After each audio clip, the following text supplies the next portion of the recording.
A história começa na cidade de Bursa, na Turquia. Tufan declara após a partida de futebol que aquela sempre vai ser sua segunda casa e agora vai se concentrar nos próximos jogos, agradecendo a todos que o apoiaram. Nur desliga a televisão e vai até o quarto da enteada para fazê-la acordar e se levantar para ajudar a arrumar. Leila estranha ao ver a madrasta guardando as coisas em caixas. Então Nur diz que eles vão se mudar porque o pai dela vendeu a casa. Leila acha que é mentira porque o pai jamais abandonaria a casa da mãe, mas Nur retruca que a mãe da menina já morreu e agora tem que obedecê-la. Leila pega um brinquedo e joga nas costas de Nur. Então a malvada se vinga rasgando uma boneca de pano que a menina ganhou da mãe. Leila grita que odeia Nur, mas ela acha isso ótimo porque o ódio só torna as pessoas mais fortes. Nur agarra Leila e ameaça cortar o cabelo dela se não pedir desculpas. Ilmi entra em casa e só consegue ver a parte em que a filha joga chá em Nur. A cínica consegue fingir que não estava fazendo nada e foi atacada pela enteada. Leila jura que Nur ia cortar seu cabelo com aquela tesoura, mas Ilmi pensa que a filha estava sendo malcriada e queria queimar Nur com o chá. Nur finge ser compreensiva com a menina por não aceitá-la como substituta da mãe. Leila mostra sua boneca rasgada, mas Nur alega que ela rasgou sozinha e está sendo injustiçada. Leila sai derrotada e chamando a madrasta de malvada. Ilmi pensa se é o certo vender a casa. Nur garante que será bom para Leila superar a morte da mãe, até porque todos os vizinhos já venderam as casas para a empreiteira e estarão isolados.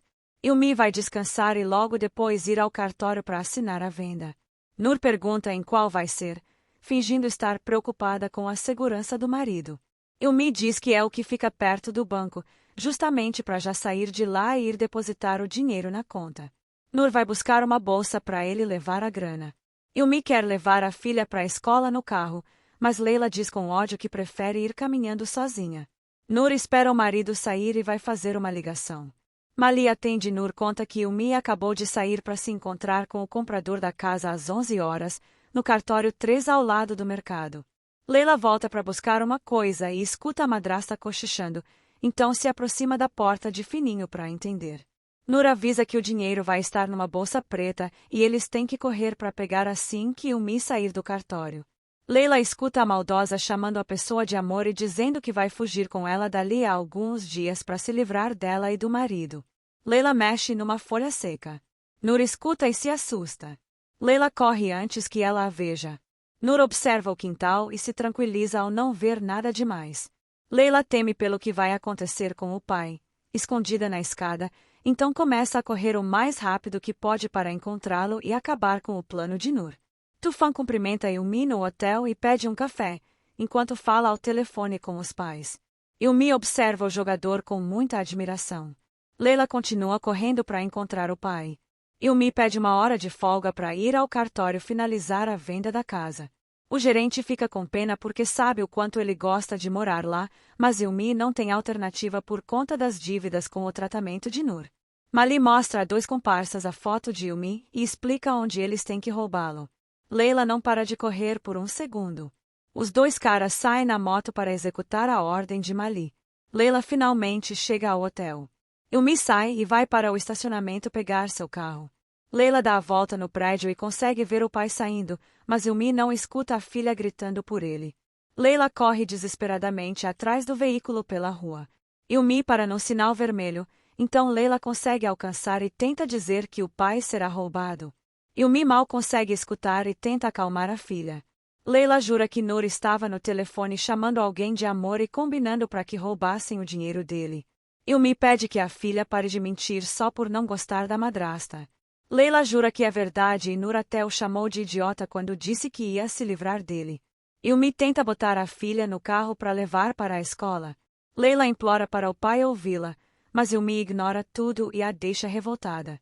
Leila chega na escola ainda tentando ser ouvida. Ilmi pensa que a filha está tentando impedir que a casa seja vendida e promete conversar com ela mais tarde.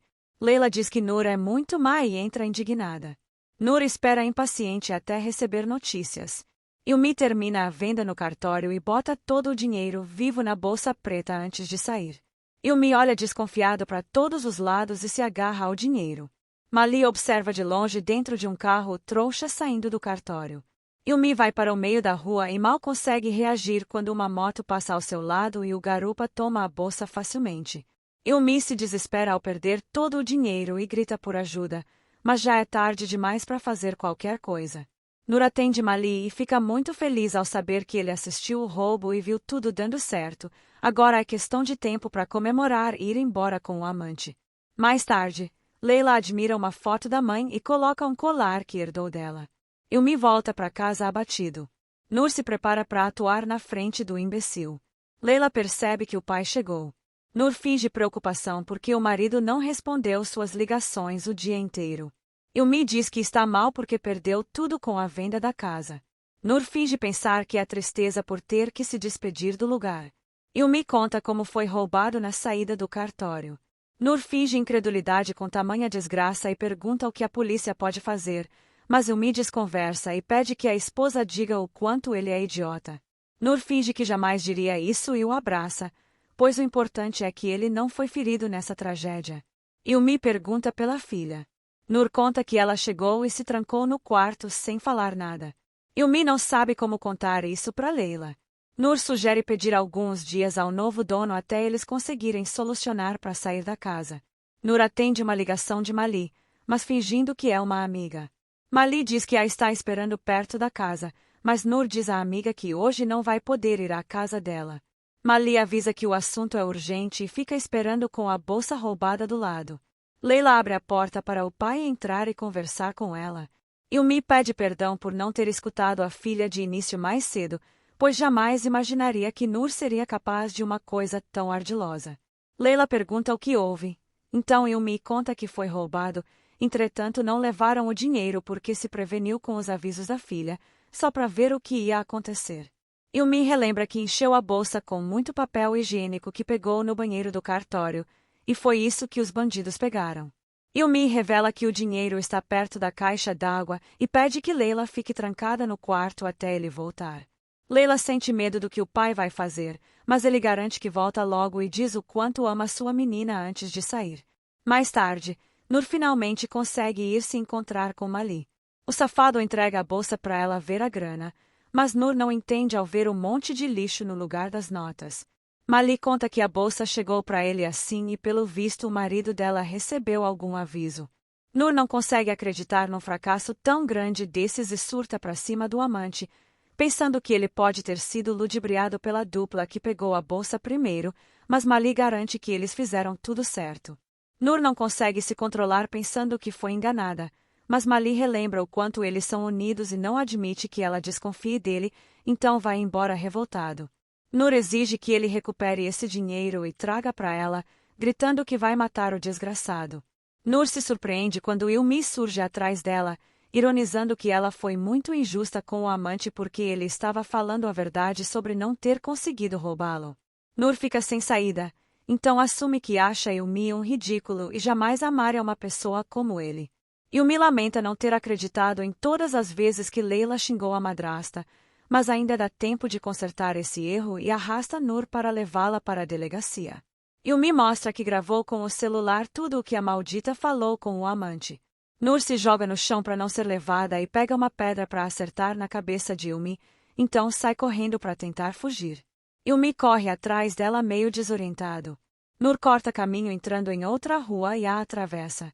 Yumi faz o mesmo caminho, porém não percebe que tem um carro passando e infelizmente acaba sendo atropelado. Yumi voa longe com o impacto.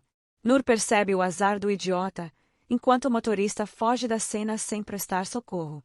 Yumi agoniza no chão. Nur volta para trás e vai ver o marido, que aparentemente está morrendo. Yumi balbucia o nome de Leila. Nur debocha da ironia do destino e aproveita para roubar o celular com a prova de seu crime. Nur pretende ficar com Leila e torná-la uma cópia de si mesma para dar uma lição em Yumi. Tufan fica nervoso depois de ter atropelado uma pessoa, então dá ré no carro para voltar e ver como ela ficou. Tufan termina a volta a pé e encontra o homem jogado atrás de uma lata de lixo, mas fica com medo demais e decide fugir da cena do crime, então apenas chama uma ambulância enquanto vai embora. Leila percebe que alguém voltou para casa. Nur pede para a menina abrir porque precisa conversar com ela, Mas Leila se nega porque o pai pediu que ela ficasse trancada até ele voltar. Nur revela que a pirralha nunca mais verá o pai e imagina que ele deixou o dinheiro no quarto com ela. Leila finge que não sabe de nada. Mali aparece e Leila escuta os dois conversando sobre Umi ter morrido atropelado. Mali tenta arrombar a porta do quarto de Leila, enquanto a menina foge pela janela. Os vilões entram e descobrem que a menina saiu. Mali vai para fora tentar encontrá-la. Nur percebe o cabelo de uma boneca apontado na fresta do armário, então abre o móvel e encontra a espertinha dentro dele. Nur só quer saber do dinheiro e promete que nunca mais vai incomodar a pirralha, mas Leila segue jurando que não sabe. Mali volta e Nur tenta fazer medo em Leila, prometendo mandar seu namorado machucá-la se não contar cadê o dinheiro. Nur relembra a primeira regra do lixão com Mali, que quando alguém não obedecia acabava trancado na gaiola sem água e comida. Nur leva Leila para trancá-la num quarto. Leila vê que alguém apareceu na porta e grita pelo pai, mas Mali tapa a boca dela e se esconde num canto, enquanto Nur vai ver quem chegou. Os policiais avisam que vieram falar sobre Umi. Nur dissimula que essa hora o marido ainda está trabalhando no hotel, mas um deles conta que Umi sofreu um acidente numa rua e foi encontrado sozinho. Nur finge estar chocada e pega sua bolsa, pedindo para ir ao hospital, mas o policial conta que não é necessário porque o marido dela já foi encontrado sem vida. Leila sofre em silêncio ouvindo isso. Nur começa a fingir sofrimento com a notícia. Mali segura Leila para ela não gritar. Os policiais a chamam para ir reconhecer o corpo, mas Nur finge que não vai conseguir passar por isso sozinha e precisa chamar alguém para ajudá-la. Os oficiais vão embora e a falsa termina o teatro. Leila morde Mali e sai correndo para pedir ajuda, mas Nur a captura e a leva para trancar no sótão como tinha planejado. Nur espera que a bobinha tenha acreditado agora que o pai morreu mesmo, só vai deixá-la sair quando contar cadê o dinheiro. Leila grita de medo e tristeza, mas a vilã não tem piedade. Tufan chega ao hotel atormentado com o que aconteceu. Ao entrar em sua suíte, Tufan tem a péssima surpresa de encontrar a família esperando por ele para fazer uma comemoração. Tufan mal consegue reagir e deixa todos confusos por não estar feliz com a presença deles. Tufan relembra o acidente, mas decide esconder e mente que só ficou surpreso demais com a família ali e está cansado demais para comemorar algo agora. Selma não entende por que não se comemoraria a transferência do filho para o melhor time da Turquia. Serap pressente que tem algo a mais com o namorado. Hatite pretende comprar uma casa enorme com o dinheirão que o filho vai ganhar para que todos morem juntos. Ferda duvida que o irmão e a cunhada queiram ficar com a família depois que se casarem. Todos brindam pela conquista, mas o semblante de Tufan não muda.